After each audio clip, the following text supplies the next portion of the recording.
नमस्कार। आज हमारे पास ये एक दस्तावेज है 500 बिजनेस आइडियाज।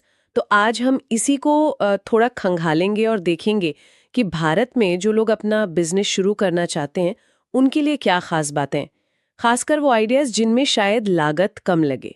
हाँ, बिल्कुल। तो चलिए शुरू करते हैं।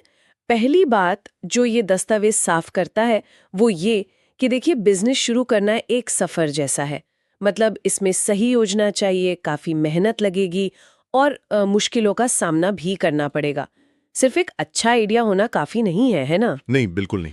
और योजना की बात है तो सिर्फ सोचना नहीं। दस्तावेज इस बात पर काफी जोर देता है कि उसे लिखना, मतलब बाकायदा कागज पर लिखना कितना जरूरी है। हाँ, लिखने से क्लैरिटी आती है। बिल्कुल।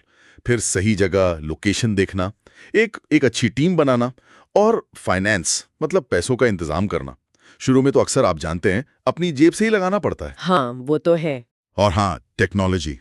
आज के ज़माने में तो टेक्नोलॉजी, खासकर ऑनलाइन मार्केटिंग, इसके बिना तो काम चलना मुश्किल है। सही बात है। और भविष्य के लिए बिल्कुल साफ लक्ष्य, मतलब गोल्स तय करना भी बहुत अहम बताया गया है। और यहीं पर मेरे ख्याल से एक बहुत ही दिलचस्प बात आती है।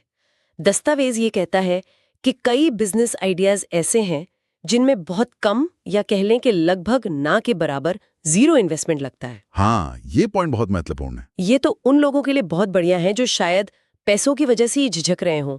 जैसे इसमें कुछ उदाहरण है, ऑनलाइन ट्यूशन देना अगर किसी को पढ़ाने का शौक है। हाँ, या टिफिन सर्विस अगर खाना बनाना अच्छा आता है। हाँ, या प्रॉपर्टी डीलर बनना अगर आपके कॉन्टैक्ट्स अच्छे हैं, या फिर योगा क्लासेस शुरू करना।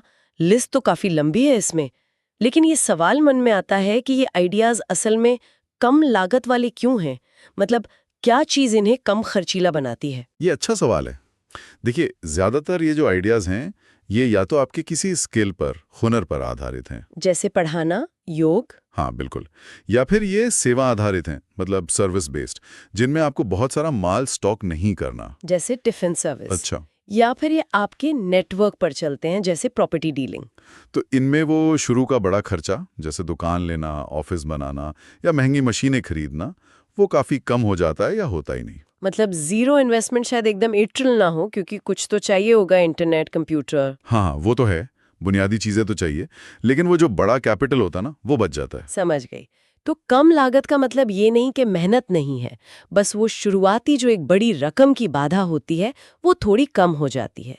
और पैसों की बात चली है तो क्या इसमें ये भी बताया है कि कहीं से मदद मिल सकती है, सरकारी मदद वगैरह?